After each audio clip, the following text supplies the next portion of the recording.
Maybe you're like that as well, and you remember back, or you're in the middle of that now, or you're sitting on Santa's lap, or drinking eggnog, which is just gross.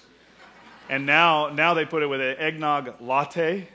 What is that? You know, we might as well have pea soup latte. Merry Christmas. It's green. And Josh and Sean love that garbage. Just and they just rejoice over it. Anybody like that? Eggnog latte? You guys are just mutants. Get a Mountain Dew latte, and then it's a Merry Christmas. That's what I'm talking about. You figure that, how to do that on ice or warm, it doesn't matter. That'll be a good thing. But unfortunately, as we get older, Christmas changes. And it adjusts, and life happens. And people get hurt, and we experience these strain in these relationships where what was the most wonderful time of the year turns into something that we just tolerate.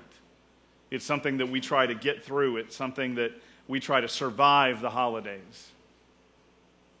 Today we're going to look, and I want you to hear me very clearly. We're going to look at the possibility of forgiving those who have hurt us in the past and strain these relationships. Now, some of you you just checked out. That's it. He has no idea what I'm talking about. Barry, you have no idea. You shouldn't even ask me of that. This is supposed to be a Merry Christmas. I have suppressed all that kind of feelings for this long, and I get by.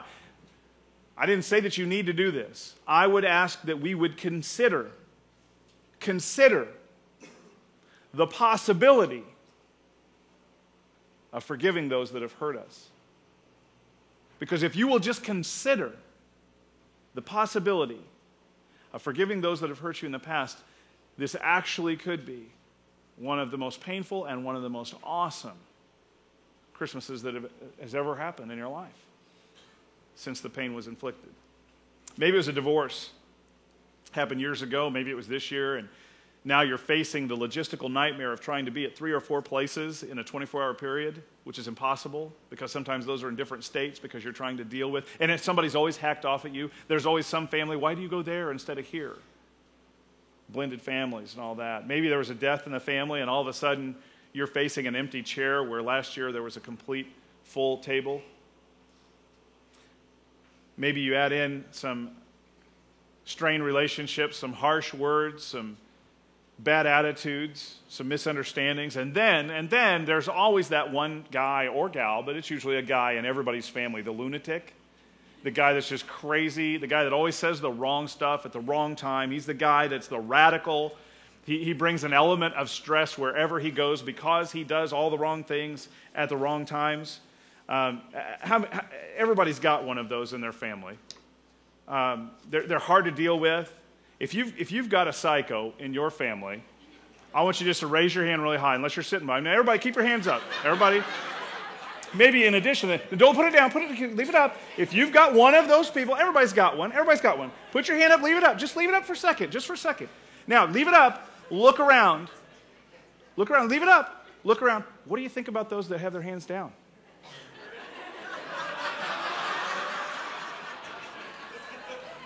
I don't know. Next time you'll tell the truth or you'll just fake it. Everybody's raising their hand. Oh, yeah, I want Jesus. Today we're going to look at an Old Testament story about some brutal family pain. If you've been in the church for any length of time, you've probably heard the story of Joseph. Joseph was a young man back in the day. Here in Genesis 45, he had these great visions and dreams that God had given him, and he was the youngest. He was the favorite. It was very blatant. He got the coat of many colors. Many of you have probably seen the play or whatever, the Joseph, the amazing Technicolor Dreamcoat or whatever that thing was. He's got all these brothers, and he actually told all his older brothers, hey, God told me in a dream, you're all going to bow down to me. That's not something you tell older brothers today, let alone back in that day. It's just not good. And they said, oh, yeah, well, you're a puke, and we're going to kill you. And said, we're going to put you in a cistern, and you're going to die. And then the other brother with the compassion, right, is kind of the Christmas spirit, said, no, come on, he's our brother. Let's just sell him. So they sold him into slavery. And so now Joseph goes into slavery, and all along he remained righteous. He remained under God's favor until he met Potiphar's wife, and she lied and betrayed and falsely accused him of some stuff. He was thrown into prison, and yet all along the way he feared God. All along the way he continued to love God. He didn't do anything wrong. He wasn't perfect, but he didn't make any of those major mistakes. His entire downward spiral of problems, all of those issues started. He didn't do anything wrong, but it started. All of those years of pain, years of abandonment, years of just horrible circumstances started with his own family, his brothers, who betrayed him.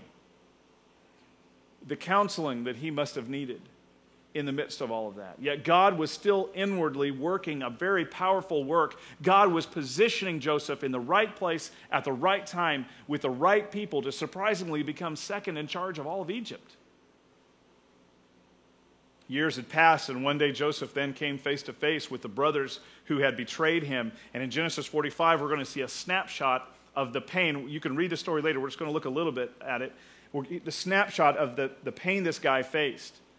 And it could be that many of you can relate to that pain as well. Genesis 45, beginning with verse 1, as it talks about Joseph seeing his brothers. Then Joseph could no longer control himself before all his attendants. Now remember, he's second in charge of all of Egypt. He's got all kinds of people working for him. The brothers don't recognize that it's him.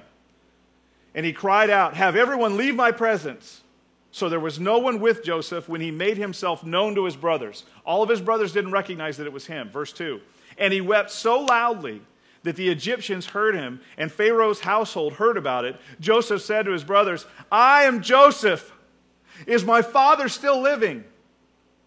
But his brothers were not able to answer him because they were terrified at his presence. If you remember the story, it's just amazing. You need to read it. It's fantastic. Not so much Christmas feel-good, but it's a great story. And here's a guy who's losing control.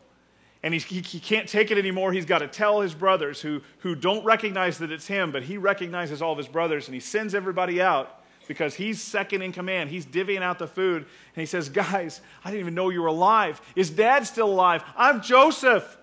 And they're going, "Oh my gosh, we tried to kill you." You can imagine the relational issues that are going on here at this meeting. And he broke down, Joseph did, and he bawled his eyes out. And all the years of questions and all the years of pain and all the years of regret and all the years of frustration, all of it bottled up, just pouring out of his body. All of that hurt. And let's face it, that could be some of you as well. All the bottled up pain from years past. It's amazing that those who we love the most can be the ones that hurt us the deepest. If you were to come face to face with some of your family issues, if you were to come face to face with some of your Christmas fears, then those fears were to become a reality, and some of your deep-seated pain of your past, it would be easy to slip into a cycle of continuing the hurt. Because you've heard the story, hurt people hurt people. People that have been hurt by someone will turn around and hurt someone else. It's a cycle. You dump on me, I'm going to dump on someone else. People have attacked me, and I'm like, what is that about? And I got to try to remember that principle. I bet you've been wounded, and now you're trying to wound me. If you've been abused as a child, it is very likely that you will abuse your children. It's a cycle. It's just an incessant cycle that happens over and over and over again, no matter how much we don't want it to happen. Hurt people hurt people. The holidays can be a breeding ground for that cycle. So what do you do when you get really hurt and betrayed? I hope